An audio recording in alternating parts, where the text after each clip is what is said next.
नमस्कार। आज हामी संसदमा हालै उठेको एउटा निकै तातो विषयमा कुरा गर्दैछौँ। यो भिजिट भिसा दुरुपयोग र सम्भावित मानव तस्करीको मुद्दा हो, यो विषयले संसदमा निकै ठूलो तरङ्ग ल्याएको छ। एकातिर गम्भीर राष्ट्रिय मुद्दा छ, अर्कोतिर चाहिँ सांसदहरू बीचमै आरोप प्रत्यारोप चर्किएको देखिन्छ। हामीसँग स्रोत पनि संसदभित्रकै माननीयहरूको भनाए उहाँहरूका अभिव्यक्तिहरू नै हुन्। आजको हाम्रो छलफलको मुख्य उद्देश्य पनि यही हो। संसदमा के कस्ता तर्क आए, के आरोप लागे, अनि यो गम्भीर मुद्दा कसरी राजनीतिकरण भइरहेको छ त्यसलाई अलिक केलाएर हेर्ने। एकदम, किनभने यसमा व्यक्तिगत कुरा पनि जोडिएका छन् अनि प्रणालीगत समस्याका कुरा पनि उठेका छन्। दुवै पक्षलाई हेर्नुपर्ने हुन्छ। ल, सुरु गरौँ न त। एकजना माननीय सदस्य डीपी अर्यालको पक्षबाट हेर्दा उहाँले त आफू र आफ्नो travel company Sumire tours and travels माथि लागेको आरोप सरासर गलत हो भन्नुभयो। हो, उहाँको भनाइअनुसार उहाँको पार्टीले जुन मानव तस्करी विरुद्ध अभियान चलायो अनि उच्चस्तरीय छानबिन समिति माग्यो, त्यसलाई विषयान्तर गर्न, कमजोर पार्न यो आरोप लगाइएको हो रे। उहाँले त चुनौती पनि दिनुभयो नि आरोप प्रमाणित गर्न। अनि एउटा पुरानो 2049 सालतिरको सरकारी कागजात किर्ते काण्डको पनि कुरा झिक्नुभयो। त्यो किन जोड्नु भएको होला? त्यो एक किसिमको प्रतिरक्षा रणनीति जस्तो देखिन्छ। पहिलो त आरोप नै खण्डन गर्ने, अनि त्यसपछि भन्ने कि यो मलाई फसाउन, राजनीतिक प्रतिशोध लिन खोजिएको हो। त्यो पुरानो घटना जोड्नुको मतलब पनि सायद यस्ता आरोपहरू राजनीतिक पूर्वाग्रहले लाग्छन् भनेर देखाउन खोज्नु भएको होला। तर फेरि अर्को पक्षबाट पनि त कडा जवाफ आयो नि। अर्का माननीय रामहरि खतिवडाको पक्षबाट उहाँले त चोरको खुट्टोभन्दा कान ठाडो भन्ने उखानै प्रयोग गर्नुभयो। हो, उहाँको तर्क चाहिँ प्रश्न उठेपछि छानबिन हुनुपर्छ भन्ने देखिन्छ।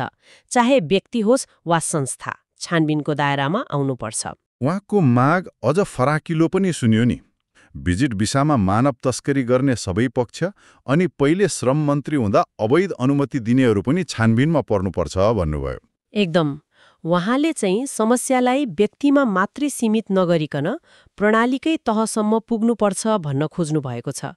नीतिगत निर्णय गर्नेहरू पनि जवाफदेही हुनुपर्छ भन्ने आशय देखिन्छ।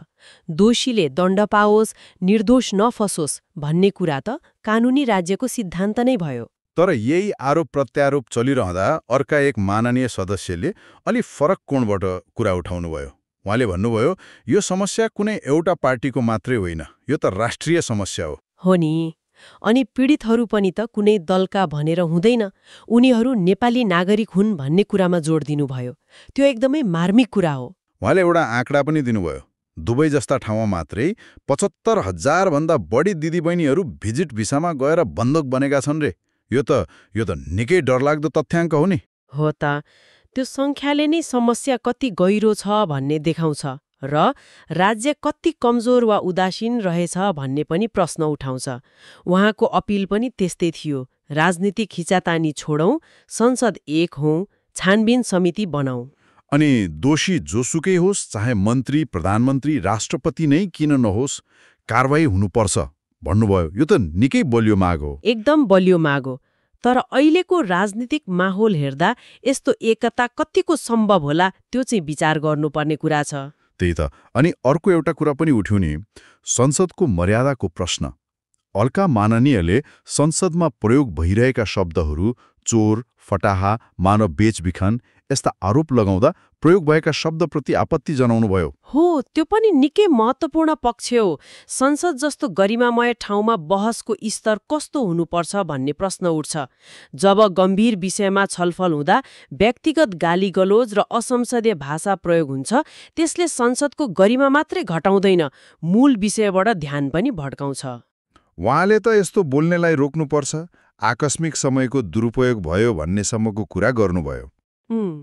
यसले के देखाउँछ भने संसदभित्रै पनि यो बहसको तौर तरिकालाई लिएर चिन्ता छ।